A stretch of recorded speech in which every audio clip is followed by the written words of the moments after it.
exciting rivalry in the Ford ranks means Sittner is the championship leader, and here in the penultimate race at Donington, he must win his class to maintain that advantage. And that means outpacing Roland Ratzenberger, the only man to beat him this season. Sittner against Ratzenberger, and also Rouse against Soper. Once again, Murray Walker. In the front row, the two top men in practice, both well inside the lap record, Steve Soper and Andy Rouse. And away they go for 20 laps. Soper's leading away, but look at Chris Hodgetts in the red Sierra. He's come through into second place from the third row on the grid. Andy Rouse is behind him. Now we're in car with Andy Rouse going round Redgate. Chris Hodgetts ahead, and ahead of him it's Steve Soper.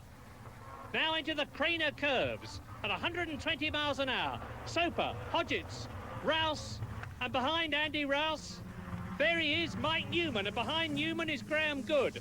Now up from Starkey's, 100 miles an hour, up towards McLean's, the right-hander. Steve Soper in the red and black Ford Sierra, Chris Hodgetts behind him, then Andy Rouse, there Newman, Good.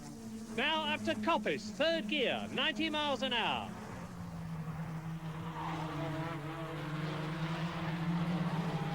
And in car with Andy Rouse.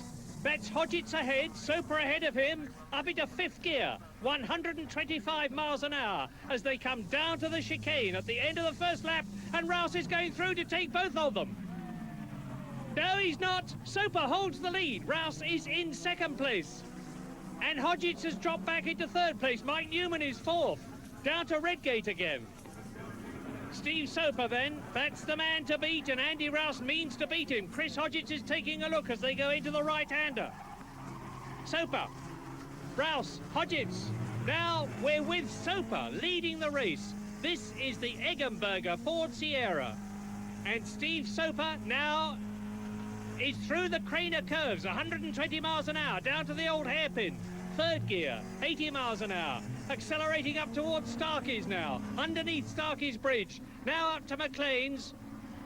The first three have got a bit of a gap between them and Mike Newman, but he's holding on well. There he is in the Ford Sierra, up into Coppice. Now, this is where Andy Rouse took second place on the previous lap. Can he take Steve Soper in first place on this one? Hodgetts raises the dust. Hodgetts just clips the edge of the circuit, down to the chicane. Soper leading, Rouse second. Now we're with Rouse. Soper ahead, right, left.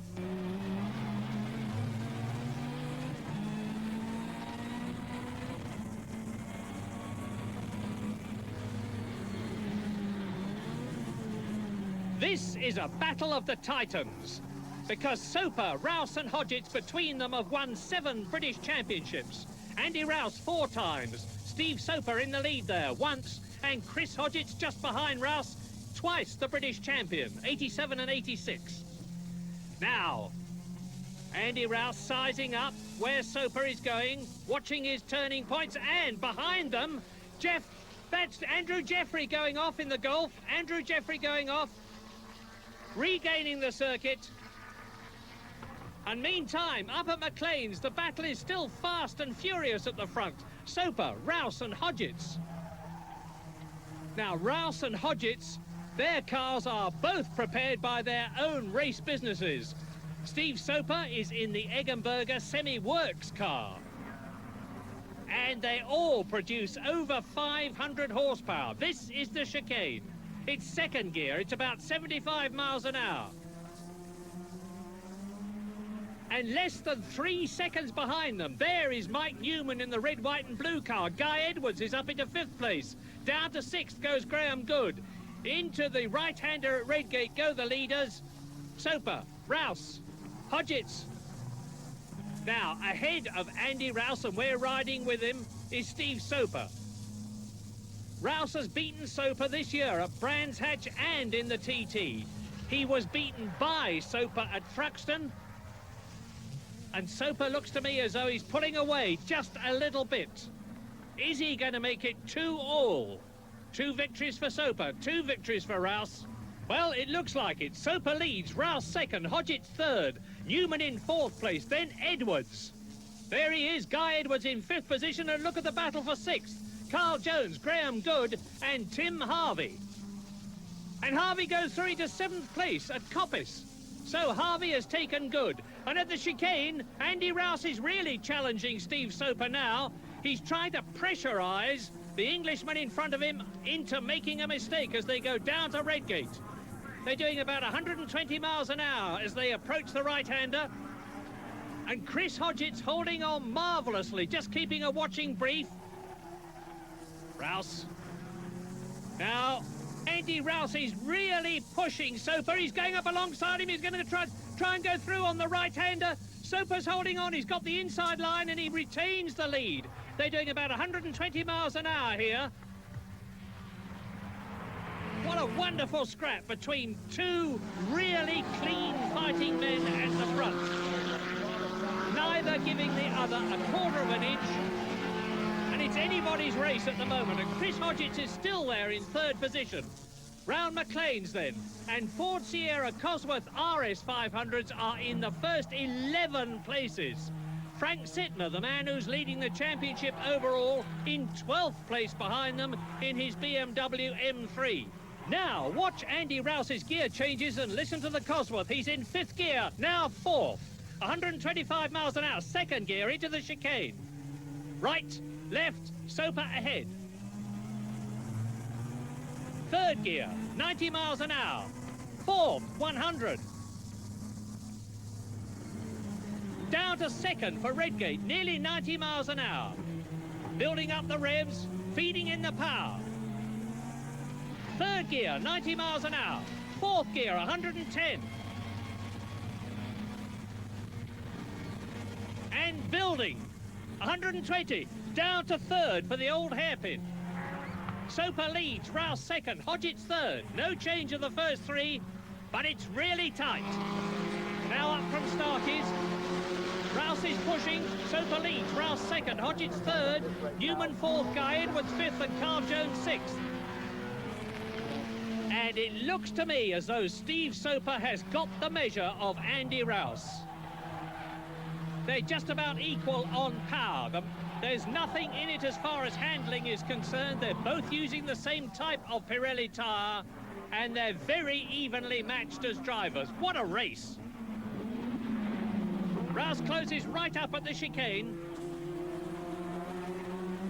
But Soper's got the advantage. But very soon, Steve Soper will be coming up to lap tail-enders, and that could cause a problem. Now, watch Soper's line at Redgate. Andy Rouse, cool as a cucumber. And behind them, a terrific scrap for 9th and 10th places. Here it is. Jerry Marnie on the right. Bristow on the left. Bristow clips the curb. Marnie runs wide and he's off. Across the grass. Is he going to go off? He's regained the circuit beautifully. Where's Bristow? There he is, coming up on the right. So it's still Bristow 9th and Marnie 10th, down to Redgate. And behind them, there's Sittner, number 33, in 11th place ahead of O'Brien in the Holden. And Frank Sittner, behind Jerry Marnie here, is leading the B class. And Bristow locking up. He's running wide. He's going off. Marnie goes through. Marnie moves up a place. Is Frank Sittner going to take Bristow too? The answer is no. Because as they come up to McLean's, there is Marnie, number 8. Behind him, Bristow. Behind him is Mike O'Brien, who's got ahead of Sittner. Behind Sittner is James Weaver, and that is Roland Ratzenberger. And they are Soper and Rouse is trying to take Soper on the outside of the chicane. He won't get through. He doesn't. But Andy Rouse is really pushing Soper now. Steve's got to keep all his cool. Chris Hodgetts is still there. This is the best race we've had in the series this year. And Rouse is up it. No! Soper just holds the inside line. Soper leads, Rouse 2nd, Hodgetts 3rd, and it is as close as that. There is Soper ahead. 17 years he's been racing. He's won one of the prestigious Grovewood Awards. He's won the race at Calder in Australia last year. He's 2nd in the European Championship this year. But he's met his match in Andy Rouse, who is right there behind him. Coming up to McLean's, Soper, Rouse, Hodgetts. And they're pulling well away now from Mike Newman as they go into Coppice. Now, how does Andy Rouse see things as they come out of Coppice? And this is the answer. Straightening it up. Down the long straight, building up to 125 miles an hour underneath the bridge. Now you go back into second gear. There he goes. And up alongside Soper, but Soper gets through. All the time, Andy Rouse is saying, I'm here and I'm trying to come through. And all the time, Soper is saying, and you're not going to do so. Soper's got his lights on. They come into the right-hander at Redgate. Soper's put his lights on so that people that he's coming up to lap will see him coming and move over, and he's on the curb. Andy Rouse looks as though he's getting Steve Soper just a little bit rattled, because Soper is noticeably going up on the curbs more than Rouse as they lap that tail ender. And there's more of them ahead. 1, 2, 3 ahead. They're lapping 8 seconds faster than the VW Golf 1800cc cars. Now, coming up to the tail enders, this is going to be critical for both Soper and Rouse. Past 1.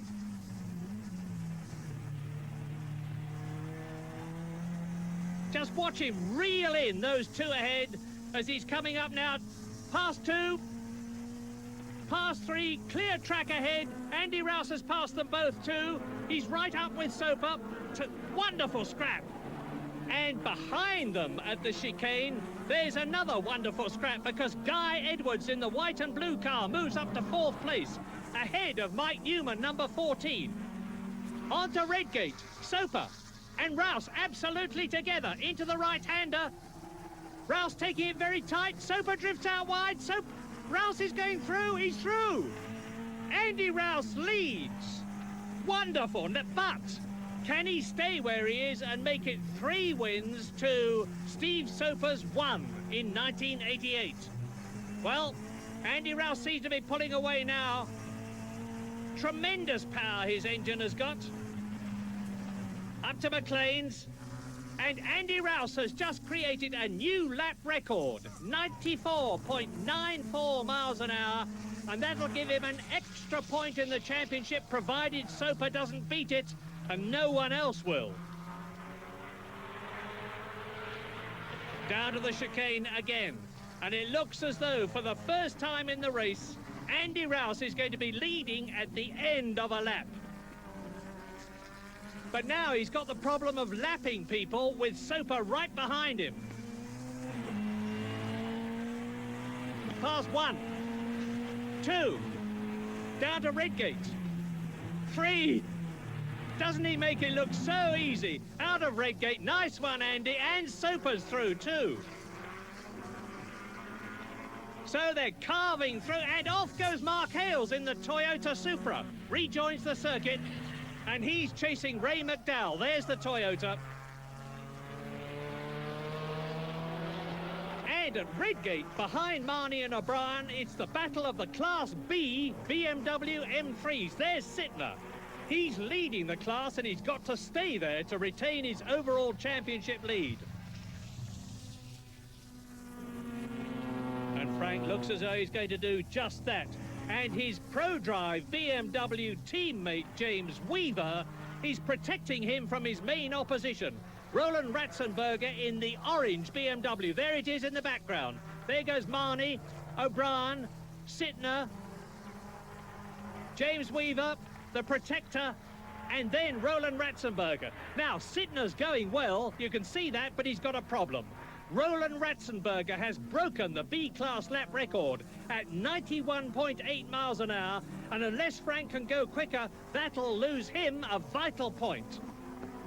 Frank's won his class 9 times with 4 fastest laps. Andy Rouse has won his 8 times with 6 fastest laps. And if things stay as they are now, there'll only be 3 points between them in the British Championship, with just the final round at Silverstone on October the 2nd to go. Well, Andy Rouse did manage to see it through to the checkered flag from there after yet another memorable contest with Steve Soper, a victory that still kept Rouse right in contention for the title, which would now be decided in the final round at Silverstone. But at Donington, Rouse from Soper, with Chris Hodgetts having managed to stay in touch with the front runners for the first few laps, settling for third. But the important lower placing was the 11th overall for Frank Sittner, but first in Class B, which means that he kept a 3-point lead over Rouse and a 6-point lead over Phil Dowsett, who once again won Class D in his Toyota Corolla. But while we were concentrating on the Rouse-Soper battle, interesting to see how Sittner against Ratzenberger was resolved off the start line. Ratzenberger getting slightly the better start. Sittner is on his right, and Godfrey Hall is the man in front. Around Redgate, Ratzenberger and Hall will touch. Sittner completes the sandwich by forcing his way down the right, and Ratzenberger has to take the long way round Mike O'Brien, and Sittner is away. Then a lap later, Ratzenberger in pursuit misses a gear, and that allows James Weaver to come through along with O'Brien.